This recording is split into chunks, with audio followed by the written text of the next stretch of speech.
Welcome to the Rim Break Rodeo. We hope this video helps. You start by entering the plains of Eidolon at night because Cetus Wisps only appear after sunset. Once you arrive, move deliberately. Choose a low-profile warframe or switch to your operator for quieter movement, and make sure mobility mods are active so you can chase. Prepare an interaction key and a small defensive weapon. If something spawns, you need to survive while you collect. This immediate setup gets you into the right zone and ready to spot the wisps quickly without wasting time. Once in the field, look for small floating lights near cave mouths, rock ledges, and shoreline. Those are your Cetus Wisps.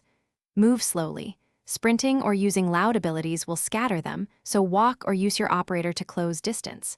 If a wisp drifts away, pause and let it settle before approaching again. A steady, quiet approach raises your chance to capture. Meanwhile, stay aware of enemy patrols and use cover to reposition. Persistence and careful movement are what get you multiple wisps in one night. To capture, get close and hold the interact button until the collection animation finishes. Don't rush the input. Once done, move to the next spawn area. Wisps respawn across the map and patience pays. If a wisp flees repeatedly, back away a few meters and reapproach at a reduced pace from a new angle so it stops skittish behavior. Troubleshooting tip.